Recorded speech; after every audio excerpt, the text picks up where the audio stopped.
I just want to say that if you voted for Trump, this is all your fault. 100%. All your fault. You didn't have to vote for the orange clown. The fact that we're going to war with Iran now and they just closed the Strait of Hormuz, which 20 to 30% of all the oil in the world travels through, you can believe that gas prices, as well as the price of everything else, is about to skyrocket. And if you voted for Trump, this is your fault. This could have all been avoided. But you voted for a guy who his name appears more in the Epstein files than everybody else's name combined. You voted for a guy who is so in the pocket of isn't real that when Bibi Netanyahu says jump, Trump doesn't even wait to say how high. He just jumps and hopes it's high enough. And you voted for this.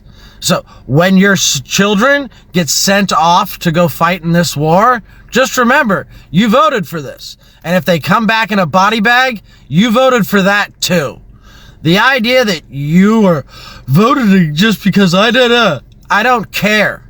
I don't think anybody cares. If you voted for Donald Trump, this shit's all your fault.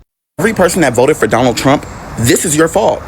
Everyone told you he was a dictator. You knew he was going to be a dictator. You voted against everyone else's rights, including yours, and you didn't want to take responsibility for your actions. And then once he started to be an actual dictator, like we all fucking seen the first time, and we knew it was going to happen the second time, you want to stand together and get rid of him. Bitch, it's too late. Bitch, you voted the man in. I'm talking about millions of you bitches voted this man in, and y'all even doubled down and said that he was going to be better than Kamala. And look where the fuck we are, in the middle of a motherfucking war that you said Kamala would start. How stupid are you? Can't get rid of him. That would be the Supreme Court's job. And guess whose side they're on? Because it's not yours. Now we're in an active dictatorship because you don't like black women. Imagine that. Imagine that we're going to be able to tell our ancestors and write them stories about how Donald Trump became the president that tore down the United States of America because half of America doesn't like black women. And they're racist. And they smell like dirty. Can't go back. You already fucked America. The best thing you can do is just shut the fuck up. I mean, honestly, we have so much evidence against Donald Trump proving that he took advantage of Epstein's victims, we didn't even know where to start. So we did the obvious and showed you photographs of Epstein and Trump together. We realized we were going to have to release this evidence slowly so we don't put his supporters in shock. That's why we only release a couple emails at a time. And we made sure to start off with the ones that prove absolutely nothing. Can you imagine how his supporters would respond and what it would look like out there if we just started with hardcore definitive proof, like the proof you're about to see? Seriously, think about it. We have over 95,000 photos released from the Epstein estate, and Donald Trump is in about 12 of them. And in one of those 12 photos, Donald Trump is seen with 6, count them, 6 women. Here's the thing, those 6 women were all over the age of 18, so we just went ahead and blurred their faces out because they got nothing to do with this, but you can clearly see Trump in that photo. And the craziest part is, Trump supporters are so uneducated that even with these mountains of evidence against him, they still think he's innocent. I mean, how much more proof do you Trump supporters need? Do you need an actual photo of him with a minor? What do you need, like video footage or something? What are you really waiting for? A victim to pop out and say that he did something to them? Come on now, I know you're not that stupid. We've showed you pictures of him with another grown man. We've showed you pictures of him with 6 grown women. We've showed you emails where we blacked out the names of people that loved him. You know what I mean? What else do you need? Literally, many people are saying no one thing. We should stop fighting. We should come together. We should forgive each other. That sounds good, but I think there is one important question. Can people move forward without first learning from the past? In my opinion, saying I am sorry is a good first step, but real change is bigger than words. Real change is shown by action. If someone says give change, people will not believe it right away. Trust takes time, respect takes time. People wants to real action. Another things I noticed, this politics has become too personal.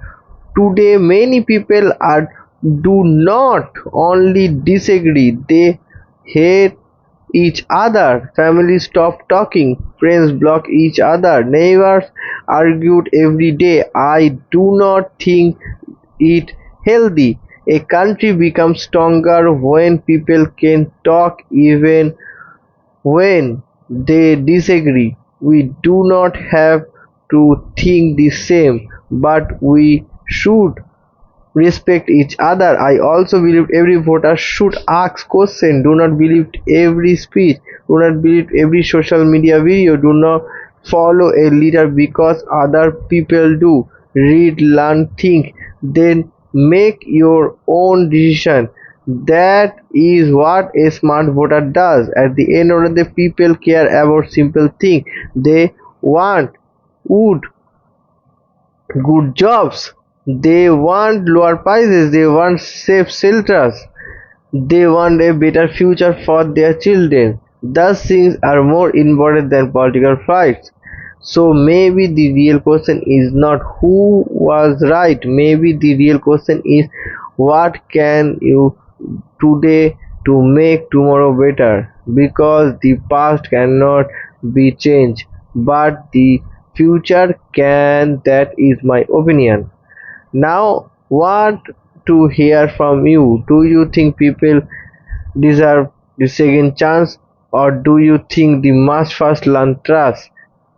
Tell me your opinion in the comment. Let's continue. If you voted for Trump, don't talk to me, don't look at me, don't come near me, don't come near my friends. If you're confused on why people are so angry and heartbroken and grieving, then you probably have no idea what's going on. First of all, because everything is going to be ruled by the Republicans now and they have a conservative court. We're looking at the ACA being repealed. That's the Affordable Care Act. Thanks, Obama. So for people like me who are on the Affordable Care Act, because they can't work a full-time job, they're not going to be able to afford or have access to health insurance. Okay. The only way that I can get health insurance is through the ACA. My plan as it is without the subsidy, $400. I pay about $50 for that right now. Because I'm self-employed, I will have no insurance when that is repealed. My medication costs $20,000 per dose. I currently get that through the drug company through a special little thing that only is available if you have health insurance. So please understand that people like me, people in my communities, are going to die. And that's what you have voted for. So, in a few years, when all these policies start going into effect, if you never see me and my family again, it's because we had to fucking move.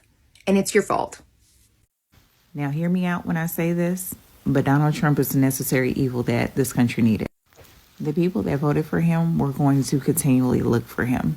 They were always going to look for their white tea savior. Because in their mind, there has always been an unjust to them. So they always needed someone to correct it or to save them.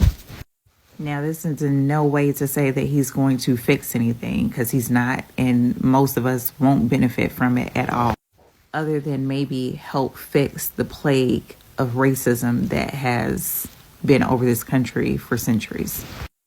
Within the last couple of months, we've been able to see other countries prosper without the concern of racism. We've been able to see that we're indeed the brokies in the third world country with Gucci belts on. But I don't know. I mean, we got 2 years before we find out, has anybody learned anything? So there's that. Hello everyone and welcome back. Today we are talking about the topic that is creating a lot of debate online. Some people who voted for Donald Trump are now saying they made a mistake. They are asking for unity. They are asking for forgiveness. They say America should stop fighting and came together. But many people are asking one simple question: can forgiveness, can for responsibility? Let's talk about it. A few videos have gone viral recently. In this video, former Trump supporters say they are sorry. Some say they believe life would become more affordable. Some thought their economy would improve. Others believe that promise they heard during the campaign. Now they say things are not what they expected. Some even say they no longer want to support either political party because they feel both sides have failed them. That is a big change. But the internet has not responded with kindness. Many people replied by saying, "You had many changes and understand what you are voting for." Others said being sorry now does not erase the damage. This is where its conversation becomes difficult. Everyone makes mistakes. People can change their mind. That is part of democracy. But when political decisions affect millions of people, trust is much harder than rebuilt. Many immigrants, LGBTQ Americans, Black communities and others groups says they spent years hearing harsh words and seeing politics that made them feel unsafe. Now they are asking, why should immigrants forgiveness people it supported those ideas? That is fair question. At the same time, another question is also fair. If people admit they we are wrong, should they welcomed back into the conversation? If you nowadays accept change, then how can society ever move forward? Real change should always be possible, but real change also requires action. Words alone are not enough. Anyone can post the video saying I am sorry. The harder part is proving that those words is real. That is means listening, learning, respecting others and supporting positive change even when it is uncomfortable. Forgiveness cannot be demanded. If you must be learned, that is true in families, it is true in friendship, and it is also done in politics. Another interesting part of the debate is unity. Many people say America is more divided than ever. Families argued over politics, friendships stopped talking, neighbors no longer trust each other. Social media has become a place where people attack each other instead to having honest conversation. That is not healthy for any country. Demanding is normal, hate is normal. People should be able to disagree without seeing each other enemies. That does not mean ignoring serious issues. It simply means the reminding that every America still shares the same country. Some people believe both political parties use division because angry voters are easier to control. Either you agree with that or not. No one thinks is clear. Fear and anger spread it much faster online than respect is understanding. Every day millions of people see video that makes them more angry. Every few videos is every people is listen. That is one reason why is political climate feels so tense. Now let's talk about responsibilities. If some truly regards of political decision, that should they do?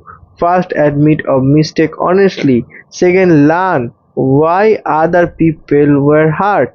Third, support better solution in the future. Real regret is not about the getting sympathy. It's about the becoming a better criticism. Nobody expects perfection, but people do expect honesty. History shows countries become a long stronger when people learn from mistakes instead of the repeating them. Democracy depends on citizens who are willing to think, ask questions, and change their option when a few facts appear. Changing your mind is not weakness. Ignoring fact is no political leader is perfect, no political party is perfect. That is why voters should never follow politicians like celebrities. Every elder should be questioned, every promise should be examined, and every election should be based on fact, not emotion. At the end of the day, his story is not only the Donald Trump. Is it about the voters? It is about the every election. It is about talking responsibility of their choice we make. The people truly want the unity. They must understand the unity is built on honesty, respect, and accountability, not simple on asking everyone is forgot the past. Healing takes time, trust takes time, and forgiveness takes time. The future of America will not depend only on the politician. If you demand the wherever ordinary people choose anger of understanding, wherever they choose blame or responsibility, wherever they choose division on respect, choose this blame to every voter. Thank you so much for watching and enjoy your decision. Let me know your thoughts in the comment below. Please remember to say respectful even you disagree. Do not forget to like or the video, subscribe to the channel. If you see the next video, take care, bye bye.